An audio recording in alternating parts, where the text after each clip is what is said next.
Bonjour Xyla Décor. Il y a quelques années, on a installé un chalet dans une couleur qu'on trouvait vraiment belle. Il y a quelques jours, on est retombé sur une vieille photo et la couleur n'a plus rien à voir. Notre voisin nous a dit qu'il fallait traiter le bois, mais on ne sait pas du tout par où commencer. Il y a tellement de produits différents. Comment est-ce qu'on peut récupérer notre couleur? Merci beaucoup. Qui n'a jamais regardé son chalet ou sa palissade défraîchie en se disant « il faudra vraiment que je m'en occupe ». Pour ensuite faire demi-tour, faute de savoir par où commencer. Vous voudriez retrouver ce look éclatant du premier jour, mais quel produit choisir? Comment garantir un résultat durable? Et surtout, comment ne pas stresser pendant les travaux? Heureusement, aujourd'hui, Balou, expert produit chez Xyla Décor, est là pour nous montrer que c'est plus simple qu'on le pense. Parce que Xyla Décor donne vie au bois et aujourd'hui, il ravive aussi notre espoir. Bienvenue dans Au cœur du bois. Bonjour Balou. Bonjour. Alors, effectivement, on entend le message de Stéphanie et cet écart qu'on puisse avoir entre le début et après quelques années, est-ce que c'est tellement visible? Est-ce qu'on voit réellement autant cette différence et comment ça se fait qu'on voit une différence? Après quelques années, on va toujours voir une différence. Ça, c'est inévitable. Le début, naturellement, est toujours comment on a traité le chalet. Est-ce qu'on l'a traité ou est-ce qu'on l'a pas traité? Ça sont déjà deux choses très différentes. Ah, d'accord. Si on l'a pas traité, c'est une réaction contre les rayons UV qui a un décomposage du liant du bois, façon de parler, qui se passe. Et au moment que celui-là se décompose, il y a le bois qui commence à décolorer, qui devient gris légèrement. Au moment que le bois a été traité, c'est après quelques années qu'il y a aussi de nouveau le rayon UV, le soleil, qui commence à travailler sur le pigment de couleur. Et cela aussi commence légèrement à se décomposer. C'est pour ça que la couleur, après quelques années, commence naturellement, n'a plus cet éclat comme il était au début, mais devient un peu plus mat, façon de parler, après quelques années. Tout dépend naturellement quel produit qu'on a utilisé et est-ce qu'on a mis assez de couches. Ça, c'est naturellement très, très important. Mais est-ce que c'est réellement possible de retrouver vraiment cet éclat qu'on avait tout au début ou Le problème est toujours que les gens attendent souvent trop longtemps avant de refaire le travail, si nécessaire, naturellement. Si on évite que la peinture commence à se décailler, s'il faut juste un rafraîchissant, à ce moment-là, il n'y a pas de problème pour avoir la couleur comme elle était au début. D'accord. Au moment qu'on attend trop longtemps et la couleur commence à se décailler, là, le problème devient plus grand naturellement parce que quand on a travaillé transparent, il n'y a plus moyen de corriger. D'accord. Il faudrait enlever tout et recommencer à zéro. D'accord. Si on a travaillé avec une couleur couvrante, comme une lasure opaque par exemple, là, éventuellement, localement, on sait de nouveau retoucher le problème là où ça s'est écaillé.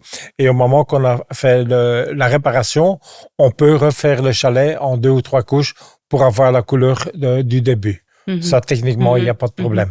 Des fois, quand j'ai déjà vu des chalets dans les maisons, dans les jardins de maison, quand on va plus près, des fois, on voit vraiment des traces. Est-ce que c'est normal ou est-ce qu'ils ont juste mal mis la peinture? Il y a de nouveau 2 choses. Est-ce qu'on a travaillé transparent ou est-ce qu'on a travaillé couvrant? Il y a toujours, dans un brise-jardin, avec les lasures, il y a toujours 2 possibilités. Au moment qu'on a travaillé transparent, la plupart du temps, c'est il faut au moment qu'on commence à travailler une ou 2 lattes, il faut toujours la finir du début jusqu'à la fin.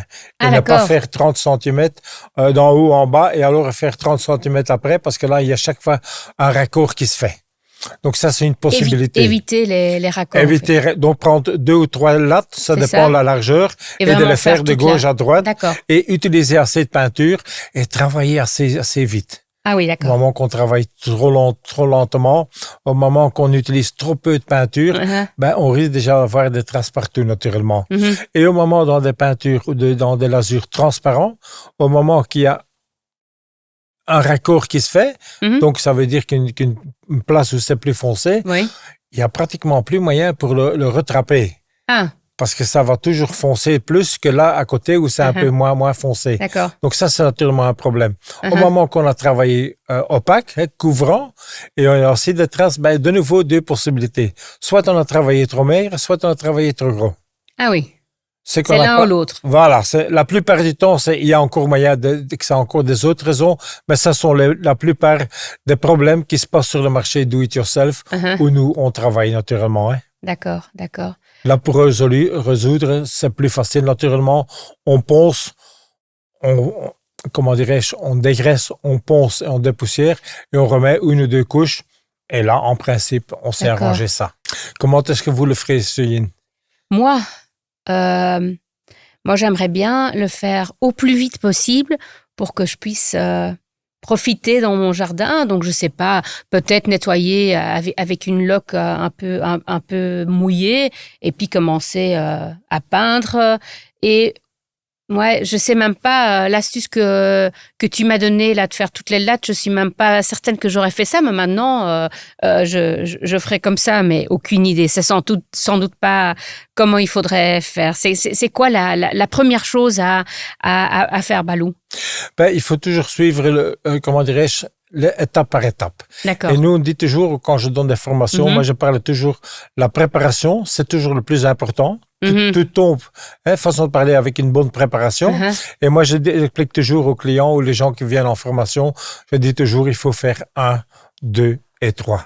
Et toujours la même chose. Et peu importe si on va travailler avec du transparent, de l'opaque ou un coloré. Toujours en préparation, 1, 2, 3. Et 1, 2, 3, ça veut dire quoi? Dégraisser, poncer, dépoussiérer. D'accord. Toujours de cette façon-là.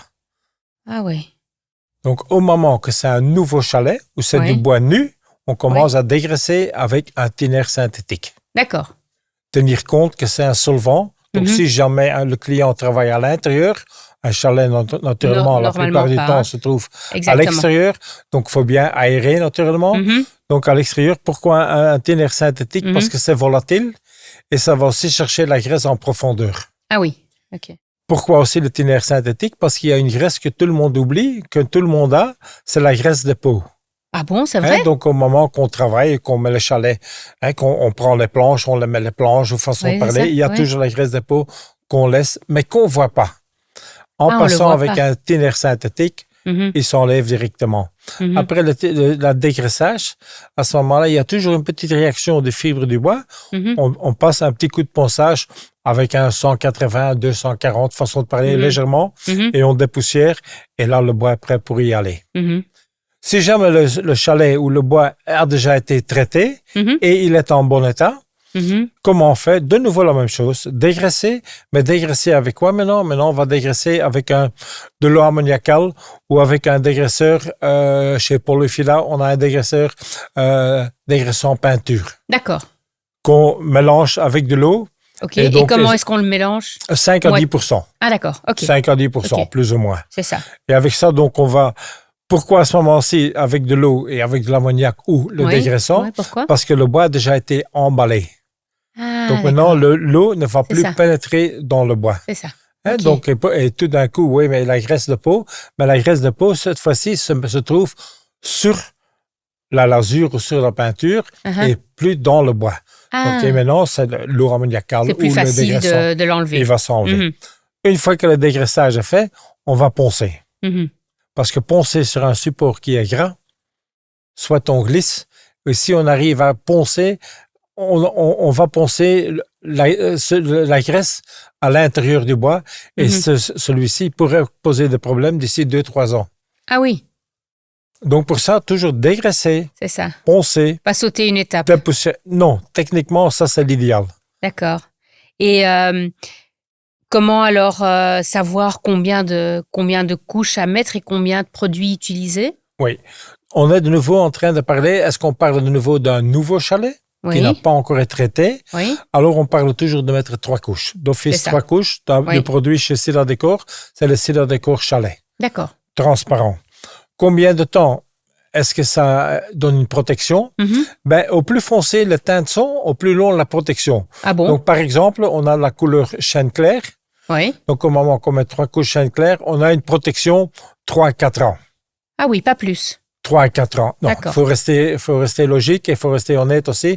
Quand c'est plus foncé, quand on voit par exemple pour une couleur, une palissandre ou une couleur, un acajou qui est beaucoup plus foncé, là, on peut déjà aller 4 à 5 ans. Ah oui. Donc, au plus C'est foncé, marrant, ça. au meilleur que la protection est C'est contre ça. les rayons UV. D'accord. Et on a besoin d'une couleur pour éviter que les rayons UV Oui. changent la couleur, ou on peut juste mettre quelque chose de transparent? Non. Ah oui. Transparent, mais on peut avoir transparent incolore, mais transparent teinté. Donc, c'est ce que nous, on met, transparent oui, d'accord. teinté. C'est ça. Mais on a aussi la même peinture, c'est la décor chalet, Mhm. incolore. Mais incolore est insuffisant contre question de protection contre les rayons UV. Mhm. Donc, si on prend une boîte, c'est la décor chalet, Mhm. la couleur incolore, quand on lit la boîte, malheureusement, personne ne lit la boîte. Oui, Juste lire les avant le boîtes. travail. Ouais, c'est ça. Et là, derrière, il y a marqué incolore uniquement utilisé sur des boiseries déjà teintées. Ah, ah. Qu'est-ce que ça veut dire?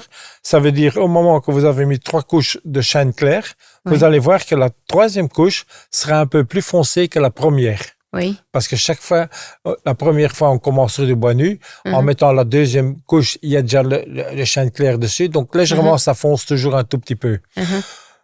Prenons que vous avez déjà traité le chalet 3-4 fois, après quelques années, et vous trouvez, bon, le chêne clair, maintenant, il commence quand même à devenir assez foncé. Je veux plus qu'il fonce. Là, c'est le moment de mettre un incolore dessus. Ah oui, Parce qu'il y a assez de rayons UV Déjà. en dessous. c'est ça. Du, On va de pas vraiment l'incolore. enlever. Voilà. C'est ça. Tandis que si vous allez mettre l'incolore tout seul, ben, les rayons UV vont passer à travers et on a de nouveau ce problème du décomposage du liant du bois et à ce moment-là, ça va décailler. Mhm. Et des fois, il y a des chalets qui deviennent un peu gris comme ça. Je trouve ça pas... C'est pas laid. Ça a un style. Est-ce que quand on voit que le chalet devient un peu gris, on est un peu trop tard pour traiter, ou on peut encore faire quelque chose? Oui, il y a naturellement, il faut toujours faire un peu attention. Il y a effectivement des boiseries qu'on peut laisser à l'extérieur qu'il faut pas traiter, Ah oui. qui deviennent gris à cause des rayons UV, Mhm. du soleil, façon de parler. Avec les chalets, on peut avoir la même chose. Ce qu'il faut un peu regarder, c'est le chalet, la plupart du temps, la constitution, c'est du bois tendre. La plupart du temps, c'est du sapin Ah qu'on d'accord. utilise. OK. On a encore du bois tendre, par exemple du cèdre qu'on met au bardage, des maisons de bardage. Ça, c'est quelque chose que les gens mettent souvent sans le traiter, Mhm. et celui-là, il va grisonner sans problème. Mhm. Si le chalet, donc le chêne, le sapin commence à grisailler, là, ça commence à faire un problème parce que là, ce matériel n'est pas fait pour le laisser grisonner. Mhm. Donc, au moment, au do-it-yourself, on dit toujours un tout petit peu, pour ne pas trop compliquer ça, le bois est en train de brûler. De Façon brûler? de parler. Ah oui. Façon de parler. C'est ça. C'est une explication. Comme la peau. Oui, façon de parler. Oui. Donc, ça veut OK. dire quoi? Donc, au moment que vous voulez traiter le chalet, il Oui. faut tout enlever. Ah Tout ouais. ce qui est gris, il faut enlever. Et ça, on sait faire comment? En ponçant, en utilisant de papier à poncer, bien poncé, ou éventuellement utiliser du dégraisseur. D'accord. C'est en gel, façon de parler, on va d'abord nettoyer le support, on met le dégraisseur dessus, on laisse bien tirer, Oui. et alors avec une éponge, un Scotch-Brite avec une éponge assez dure, avec de l'eau, on passe au-dessus et tout ce qui est gris va commencer à s'enlever. D'accord. Et on a de nouveau l'aspect que le bois est de nouveau. D'accord. Dis, et Balou, est-ce qu'il faut traiter l'intérieur du chalet? Est-ce que ça a un sens de traiter l'intérieur du chalet ou pas du tout? Ben, est-ce qu'il faut traiter le chalet à l'intérieur? Ça, c'est naturellement le choix des clients, mais pour que la peinture à l'extérieur reste beaucoup plus longtemps, c'est toujours intéressant de mettre minimum une couche à l'intérieur. Ah oui. Pourquoi? Parce qu'au moment que vous allez mettre une couche à l'intérieur, vous allez voir que le bois va moins travailler. Parce qu'autrement, l'humidité qui se trouve à l'intérieur, qu'on ne voit pas, que nous on ne sent pas, mais qui est là, rentre dans le bois. Et où ce qui veut sortir, c'est toujours à l'extérieur. Donc, en mettant une couche à l'intérieur de ça, on prolonge la vie du système à l'extérieur. Ah, d'accord. De nouveau. D'accord. Et j'imagine que dans beaucoup d'années de carrière, vous avez des anecdotes de personnes qui ont fait des choses un peu pas très bien. Il y a une anecdote, moi j'adore les anecdotes de choses que personne n'ont fait qu'il fallait vraiment, vraiment pas faire. Oui, il y a des choses qui sont, pour nous, que c'est logique que ça ne marche pas, mais pour des clients, des particuliers c'est ça. Des personnes comme moi. Qui ne travaillent pas tous les jours avec la peinture. Exact. Parfois, il y a des choses qui se passent, comme par exemple, il n'y a pas si longtemps, il y avait un client qui avait mis son chalet en acajou. Oui. Quand la couleur Oui, acajou, après quelques couches, naturellement, ça fonçait toujours un tout petit peu. C'est ça. Et ils voulaient avoir le chêne clair, une couleur chêne clair. D'accord. Nous, on sait qu'au moment qu'on a mis un produit transparent et on va mettre un produit transparent dessus, qu'on n'arrive jamais à éclaircir. Ah non? Non, Ah bon? non, il n'y a pas moyen pour éclaircir. Donc, qu'est-ce qui se fait? Le monsieur a mis 2-3 couches de chêne clair en espérant d'avoir le chêne clair, mais le problème, qu'est-ce qui se passait? Au lieu que ça s'éclaircissait, ça fonçait toujours un tout petit peu. Ah d'accord. Parce qu'on ajoute quand même toujours un peu de pigment. C'est ça. Ça, c'est quand même quelque chose qui est un peu malheureux. C'est ça. Pour ça, il y a donc en principe notre numéro de téléphone qui est de nouveau marqué sur la boîte de peinture. Si les gens hésitent, ils ont des questions pareilles, il y a toujours moyen d'un peu s'informer. Parce que faire tout ce travail, ça coûte beaucoup de temps, ça coûte beaucoup d'argent. Et à la fin de l'histoire, au moment qu'on veut éclaircir, il faut enlever tout. Ah d'accord. Au moment qu'on reste transparent, on a mis quelque chose foncé et on veut quelque chose de clair, il faut tout enlever. Bonne astuce, effectivement. Éclaircir, ça veut dire enlever tout ce qu'il y avait auparavant et recommencer. Et recommencer à zéro. À zéro, ouais. D'accord. Et pour pas laisser les personnes les mains vides, je sais que tu es un spécialiste dans les produits. C'est quoi, quand on parle de chalet ou de palissade, tes produits préférés? Le produit utilisé qu'on conseille la plupart du temps, c'est le produit Sila Décor Chalet. D'accord. Okay. Sila Décor Chalet. Pour les gens qui veulent travailler transparent, pour les gens qui veulent travailler opaque, donc en mettant une couleur, à ce moment, ça, c'est le Décor Chalet Color. Ok, écoute, je pense qu'on a fait le tour. Merci beaucoup. Je n'ai pas encore de chalet chez moi, mais le jour que j'en ai un, je ferai pas d'erreur, je te promets cela. Donc en résumé, oui, votre chalet ou votre clôture peuvent retrouver leur éclat d'origine. Non, ce n'est pas de la science nucléaire, à condition de suivre les bonnes étapes. Et non, vous n'avez pas à avoir peur de vous lancer. Avec les conseils de Balou, vous irez déjà très très loin. Merci Balou d'avoir démystifié cette tâche et de prouver que même les bricoleurs hésitants peuvent y arriver. Et pour tous les bricoleurs, comme Stéphanie, retrouvez le plan d'action de Balou et sa recommandation produit dans les notes de l'épisode. Une tasse de café dans une main, un pinceau dans l'autre, et votre bois n'aurait jamais été aussi bien traité. Parce que Xyla Décor donne vie au bois, mais c'est vous qui passez à l'action. À bientôt dans Au cœur du bois.